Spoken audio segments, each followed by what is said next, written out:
Après la chute du Temple en 70, quand les non-juifs deviennent plus nombreux à l'intérieur des communautés, la relation à la religion mère devient problématique. Pour une minorité, la foi chrétienne demeure l'une des expressions d'un judaïsme toujours en quête de perfection. Pour la majorité, le christianisme devient une religion nouvelle, définitivement séparée du judaïsme. Marcion se trouve vers 140 à Rome, dans une école de théologie qui est une école chrétienne, mais pas dans la seule école de théologie de Rome. Il y a une autre école de théologie qui est dirigée au même moment par Justin, et une troisième école de théologie qui est dirigée au même moment par Valentin. Comment le christianisme, qui est encore si petit, peut-il avoir trois écoles différentes à Rome ?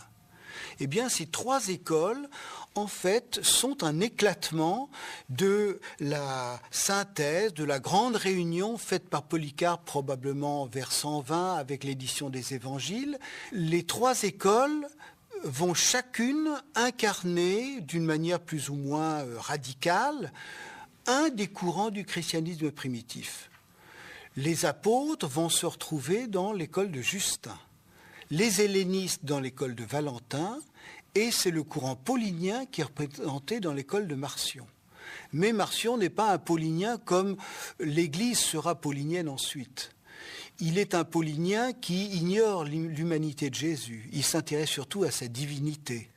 On a cru, mais je dirais peut-être jusqu'au début du XXe siècle, on a cru que l'unité doctrinale du christianisme était première et que la diversité était apparue avec l'usure du temps.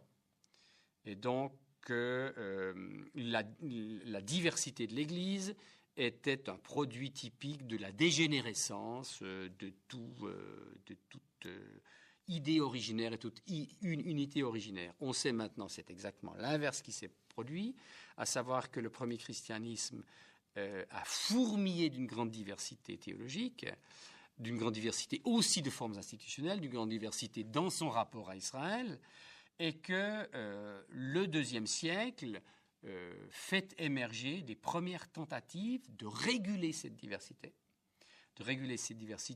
La décision la plus spectaculaire, c'est évidemment la constitution progressive du canon du Nouveau Testament, la liste des livres qui constituent la règle de foi de l'Église, mais aussi que des mesures d'unification vont se prendre au sein de ce qu'on appelle la Grande Église à partir du milieu du IIe siècle, quant à l'organisation ministérielle, quant à l'adoption de formules de confession de foi, etc. Donc, l'unité est seconde, la diversité est première. Jesus, kingdom of God, le royaume de Dieu, annoncé par Jésus, était vraiment très très différent de la nouvelle Église.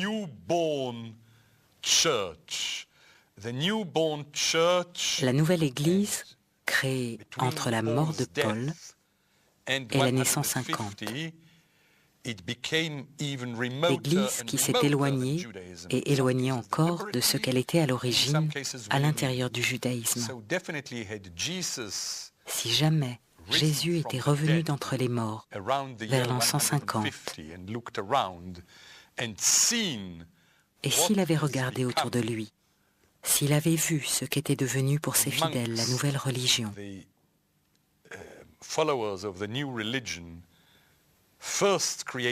d'abord créé par Paul, puis sans cesse développé, il se serait sans doute évanoui, ou tout au moins, il n'aurait rien reconnu.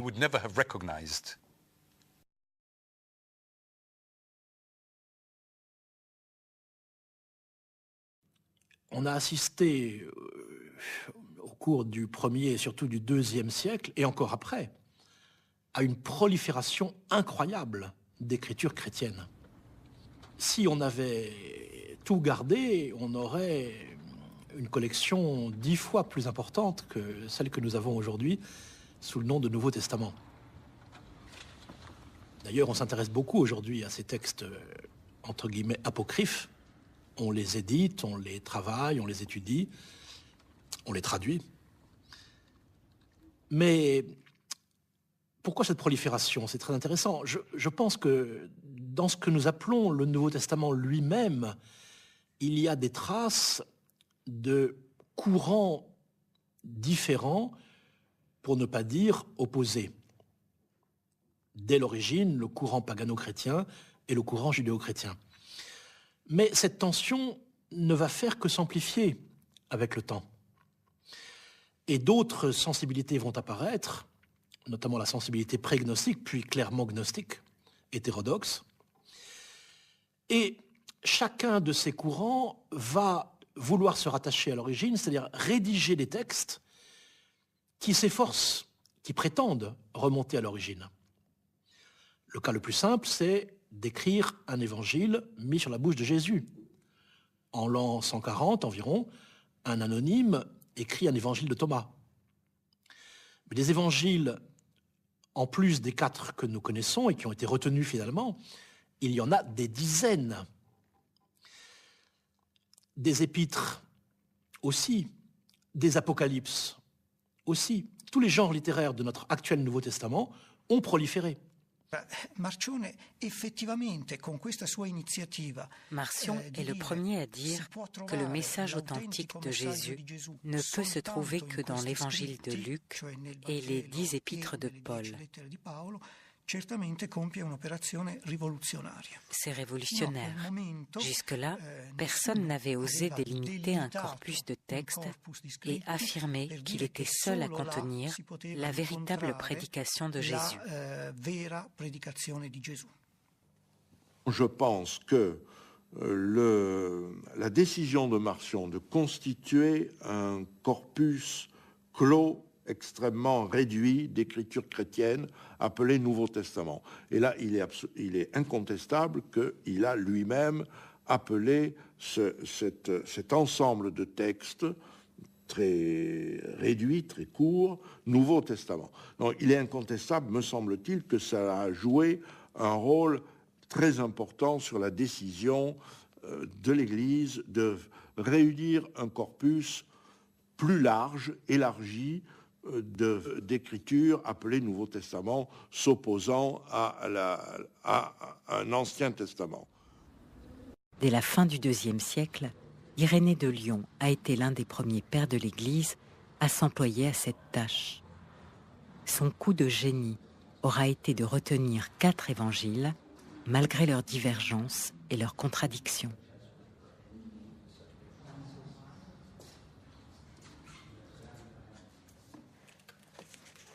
Irénée, livre 3, 11, 8.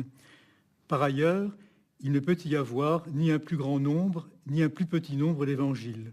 En effet, puisqu'il existe 4 régions du monde dans lesquelles nous sommes et 4 vents principaux, et puisque d'autre part, l'Église est répandue sur toute la terre et qu'elle a pour colonne et pour soutien l'Évangile et l'Esprit de vie, il est naturel qu'elle ait 4 colonnes qui soufflent de toutes parts l'incorruptibilité et rendent la vie aux hommes. D'où il appert que le Verbe, artisan de l'univers, qui siège sur les chérubins et maintient toutes choses, lorsqu'il s'est manifesté aux hommes, nous a donné un évangile à quadruple forme, encore que maintenu par un unique esprit. Alors déjà, le simple fait de garder 4 évangiles est une gageure extraordinaire. Parce qu'on aurait très bien pu imaginer de n'en garder qu'un. Et après tout, c'était la position de Marcion, qui ne gardait que l'évangile de Luc. Mais Irénée refuse catégoriquement cela. Il dit qu'il faut qu'il y ait 4 évangiles, alors pour des raisons symboliques qui ne sont pas très convaincantes aujourd'hui, parce qu'il y a 4 directions du monde, 4 points cardinaux, 4 animaux dans la vision d'Ézéchiel, etc. Donc il y a un symbolisme du chiffre 4, qui est un symbolisme de plénitude cosmique, en quelque sorte. Mais ce qui est intéressant, c'est qu'il dit au passage que les hérétiques sont justement ceux qui ne gardent qu'un seul évangile. Par exemple, dit-il, les gnostiques ne gardent que l'évangile de Jean. Les judéo-chrétiens ne gardent que l'évangile de Matthieu. Et pour faire bonne mesure, il va inventer 2 autres groupes qui ne gardent que Marc et Luc, et qui probablement n'ont jamais existé que dans sa tête. Mais peu importe. Enfin, Luc, si. Luc, c'est Marcion. Mais Marc, on ne connaît aucun groupe qui n'ait gardé que l'évangile de Marc. Donc, en tout cas, il garde les 4, et il se rend bien compte que c'est difficile. Et cet effort de polyphonie, de maintenir cette polyphonie, c'est vraiment l'un des traits de l'orthodoxie chrétienne. Bon, il existe 4 évangiles dans les années 200. Comment ces évangiles ont-ils été accrédités ? Il est tout à fait clair qu'aucune instance ecclésiastique n'a jamais accrédité ces textes au cours du IIe siècle. On n'en a aucune trace. Cependant, ils sont accrédités dans l'Église à la fin du IIe siècle. Alors, comment est-ce que ça s'est fait ? Ça s'est fait probablement parce que ces textes ont été, en tout cas pour 3 d'entre eux, parmi les premiers évangiles composés, des évangiles qui se sont largement diffusés, que les gens qui les lisaient, peut-être tous ne lisaient-ils pas ces évangiles, mais avaient-ils confiance les uns dans les autres et ainsi dans leur lecture, et que ces textes, là où ils n'étaient pas lus, ont été lus, et qui se sont ainsi répandus entre communautés qui avaient des liens de confiance. Moi, je crois qu'énormément de choses se sont passées par des lettres. C'est une des choses que l'on ne connaît pas du IIe siècle, mais les communautés s'écrivaient, en fait. Elles devaient se communiquer leurs textes, et dans la mesure où des liens unissaient ces communautés, elles ont pu s'échanger des textes et les faire connaître, et par les porteurs des lettres aussi. Donc alors, le rôle des textes aussi est évidemment déterminant, la qualité des textes certainement, mais dire les textes se sont imposés d'eux-mêmes en vertu de leur contenu et de leur force, c'est à mon avis un peu un présupposé théologique. Une des questions historiques, c'est de se demander comment les chrétiens ont décidé quels livres devaient faire partie du canon et quels livres devaient en être exclus. L'Apocalypse de Pierre, l'Apocalypse de Jean, l'Évangile de Thomas, l'Évangile de Pierre, l'Évangile de Matthieu. Comment les chrétiens ont-ils choisi ? Il y a eu d'innombrables discussions. Et dans cette discussion, les chefs chrétiens ont établi plusieurs critères. Il y en avait 4. Le premier avait à voir avec l'ancienneté. Un livre devait avoir été écrit vers l'époque de Jésus ou de ses apôtres. Par exemple, il y avait un livre très populaire chez les chrétiens du IIe siècle, Le Pasteur d'Hermas, mais il fut décidé que le livre n'était tout simplement pas assez ancien. Il ne remontait pas au temps de Jésus, donc il a été exclu. Le premier critère était donc l'ancienneté du livre. Le second critère exigeait que le livre soit apostolique. Il devait avoir été écrit par un apôtre ou un compagnon des apôtres. Paul, par exemple, était considéré comme un apôtre, donc ses épîtres pouvaient figurer dans le livre. Qu'en était-il alors des évangiles ? À l'origine, ils étaient anonymes.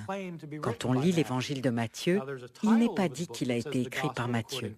Le titre a été ajouté plus tard. Il est évident que si Matthieu lui-même avait donné un titre au livre, il ne l'aurait pas appelé l'Évangile selon Matthieu, mais simplement l'Évangile ou l'Évangile de Jésus-Christ. Donc celui qui a intitulé ce texte « L'Évangile selon Matthieu » a voulu dire au lecteur que c'était Matthieu l'auteur. Le deuxième critère était donc qu'un livre devait être apostolique. C'est une des raisons qui explique pourquoi l'Apocalypse de Jean a eu tant de mal à faire partie du canon. Beaucoup pensaient que l'Apocalypse de Jean n'était pas de Jean, le fils de Zébédée, disciple de Jésus. Donc l'Apocalypse a été exclue du canon jusqu'à ce qu'elle soit attribuée aux disciples de Jésus. Donc un livre devait être ancien et apostolique. Troisième critère, le livre devait être catholique. Catholique est un mot grec qui veut dire universel. Les livres ne devaient pas être seulement utilisés dans un endroit ou un autre, mais être largement connus dans l'ensemble de l'Église. Il fallait qu'ils soient catholiques pour être inclus. Donc ils devaient être anciens, apostoliques, catholiques et dernier critère orthodoxe, qui signifie bon enseignement ou bonne croyance.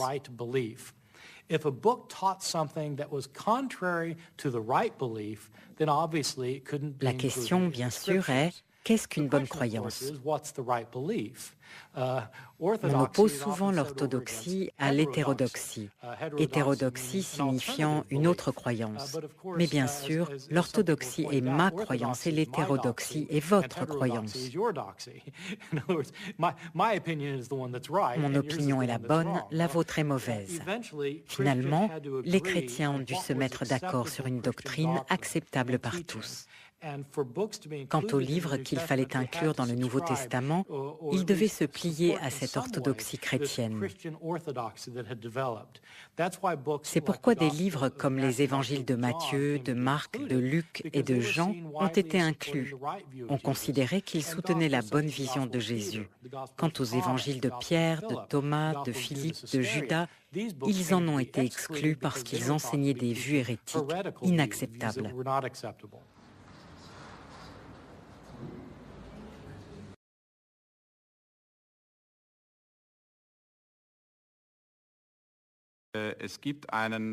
Il se dégage une sorte de consensus sur les livres qui doivent constituer ce canon. Et l'on peut dire qu'il est déjà plus ou moins constitué vers l'an 200, même si certains livres seront contestés jusqu'au IVe siècle. Le recueil des livres qui composent le Nouveau Testament, tel que nous pouvons le lire aujourd'hui, n'a été entériné qu'en 1545 lors du Concile de Trente en Italie. Il aura donc fallu plusieurs siècles pour arrêter officiellement le canon des Écritures.